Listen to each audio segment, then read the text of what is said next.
अपकृत्य की प्रतिरक्षा के रूप में सहमति। प्रश्न 3, सहमति से किया गया कार्य अपकृत्य नहीं होता है, इस सिद्धांत की विवेचना कीजिए। Explain the doctrine of voluntary non-fit injury। OR जानबूझकर खतरा मोल लेना अपकृत्य विधि में कहाँ तक बचाव का काम करता है? सोदाहरण समझाइए। How far voluntary non-fit injury is a defense in an action in tort? Explain with illustration। OR स्वीकृति से उठाई गई हानि के सिद्धांत की व्याख्या कीजिए। Explain the maxim voluntary non-fit injury। OR स्वेच्छापूर्वक उठाई गई हानि विधिक क्षति नहीं है, इस कथन की विवेचना कीजिए तथा इसकी मर्यादाएं बताइए। Explain voluntary non-fit injury। Describe and give its limitations। उत्तर स्वेच्छापूर्वक उठाई गई हानि voluntary non-fit injury। अर्थ मीनिंग अपकृत्य विधि में विधिक क्षति के लिए ही क्षतिपूर्ति दिलाई जाती है। विधिक क्षति से अभिप्राय विधिक अधिकार के हनन से है। यदि कोई व्यक्ति स्वेच्छा से क्षतिग्रस्त होने की जोखिम उठाता है तो यह माना जाता है कि उसे पहुंची क्षति के लिए उसने सहमति दे दी थी। इस प्रकार सहमति या स्वेच्छापूर्वक उठाई गई क्षति को विधिक क्षति नहीं माना जाता और इस प्रकार की क्षति के लिए मुकदमा नहीं चलाया जा सकता। इस सिद्धांत को सहमति एवं अनुज्ञप्ति का सिद्धांत अथवा वॉलंटरी नॉन-फिट इंजुरिया वॉलंटरी नॉन-फिट इंजुरिया का सिद्धांत कहा जाता है। इस सिद्धांत का अर्थ है कि जहां कोई व्यक्ति स्वयं अपकृत्य के लिए इच्छुक पक्षकार रहा है वहां विधिक अधिकार का हनन नहीं माना जाएगा, अथवा कोई व्यक्ति उस अधिकार को लागू नहीं करा सकता है जिसका उसने स्वेच्छा से परित्याग कर दिया हो। इस सिद्धांत का प्रयोग प्रायः शारीरिक क्षति के लिए ही अधिक होता है और संपत्ति संबंधी हानि के संबंध में इसका प्रयोग अत्यंत सीमित है। यहाँ ये ज्ञातव्य है कि प्रतिवादी को इस सिद्धांत का लाभ उठाने के लिए वादी को जोखिम का ज्ञान एवं सहमति दोनों को प्रमाणित करना चाहिए। लीटन बनाम ओटाव रेलवे 1929 A0C0 पृष्ठ 213 में यह निर्णीत किया गया था। प्रतिवादी को वॉलंटरी नॉन-फिट इंजुरिया सिद्धांत का लाभ उठाने के लिए ये तथ्य प्रमाणित करना चाहिए कि वादी ने निहित जोखिम की प्रकृति का पूर्ण ज्ञान रखते हुए स्वेच्छापूर्वक एवं स्वतंत्र रूप से जोखिम उठाने की सहमति दी थी। इस प्रकार संभावित जोखिम का ज्ञान होना ही पर्याप्त नहीं है, वरन उस जोखिम के ज्ञान के साथ ही उसे उठाने की स्वीकृति भी होनी चाहिए। परंतु कभी कभी जोखिम का ज्ञान भी सहमति माना जा सकता है, जैसे ये जानते हुए कि उसकी बंदूक की एक नाल खराब है, बंदूक ब को देता है और ब को बता देता है कि बंदूक की एक नाल खराब है। ब ये जानते हुए भी खराब नाल का इस्तेमाल करता है और जख्मी हो जाता है। यहाँ अ क्षतिपूर्ति के लिए उत्तरदायी नहीं है क्योंकि ब का ज्ञान उस जोखिम के लिए स्वीकृति माना जाएगा। टॉमस बनाम क्वार्टरमेन 1887 Q0B0D0 695। आवश्यक शर्तें essential conditions।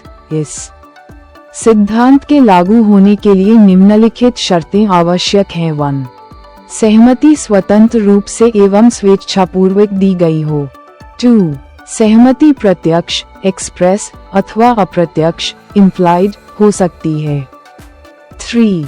केवल ज्ञान का तात्पर्य सहमति नहीं होता है। 4.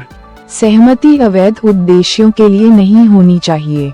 महत्वपूर्ण वाद इम्पोर्टेंट केसेस 1. स्मिथ बनाम बेकर 1891 AC 325 के वाद में वादी पत्थर तोड़ने की खान में काम करता था और वादी को ज्ञान था कि वह जिस जगह काम करता है उसके ऊपर क्रेन आती जाती है जिसमें से पत्थर गिर सकते हैं जिससे क्षति पहुंच सकती है।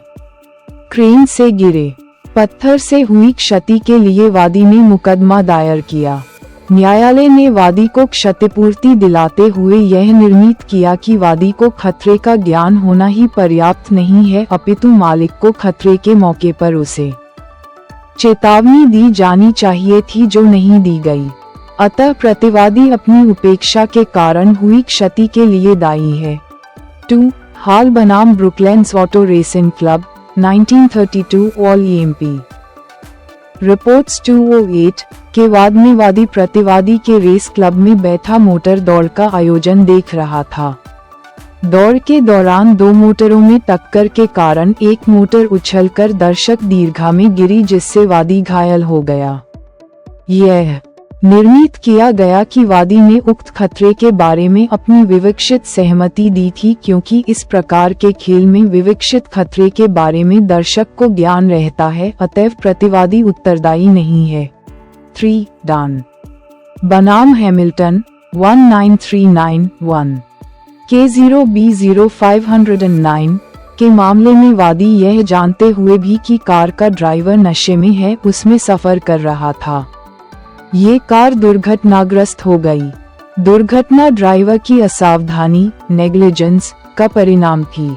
न्यायालय ने ये निर्णय दिया कि यह सिद्धांत लापरवाही के अपकृत्य पर लागू नहीं होता है और वादी क्षतिपूर्ति पाने का अधिकारी है। 4. हेन्स बनाम हार्वुड 19351 K0B0146 के मामले में प्रतिवादी के नौकर ने घोड़ागाड़ी सार्वजनिक मार्ग पर छोड़ दी।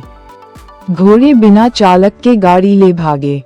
वादी, जो पुलिस का सिपाही था जिसकी ड्यूटी सड़क पर नहीं थी बल्कि थाने पर थी, ने ये समझते हुए कि यदि घोड़ागाड़ी न रोकी गई तो सड़क पर चलते हुए एक स्त्री एवं बच्चों को कुचल देगी, अपने को जोखिम में डालकर उसे रोक लिया और स्वयं घायल हो गया।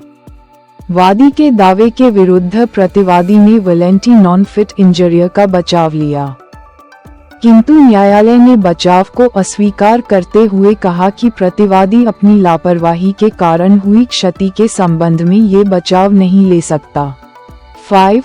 स्लेटर बनाम क्ले क्रॉसकन 0E01956 2QB264 के बाद में अभिनिर्धारित किया गया कि सम्मति देने के बावजूद यदि जोखिम प्रतिवादी की उपेक्षा के कारण हुआ है तो प्रतिवादी दायी है। सिद्धांत की सीमाएं लिमिटेशंस टू द प्रिंसिपल। इस सिद्धांत के प्रयोग की परिसीमाएं इस प्रकार हैं। 1.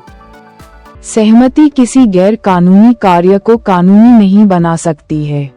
यदि अपकृत्य अपराध के रूप में हो तो सहमति उसे वैध नहीं बना सकती। कोई भी व्यक्ति किसी दूसरे व्यक्ति को अपराध करने की अनुमति नहीं दे सकता। 2. कानूनी कर्तव्य को भंग करने वाले कार्य के विरुद्ध यह उक्ति लागू नहीं होती। 3. उपेक्षा के मामलों में ये कहावत लागू नहीं होती। 4. सहमति बचाव के मामलों में लागू नहीं होती है।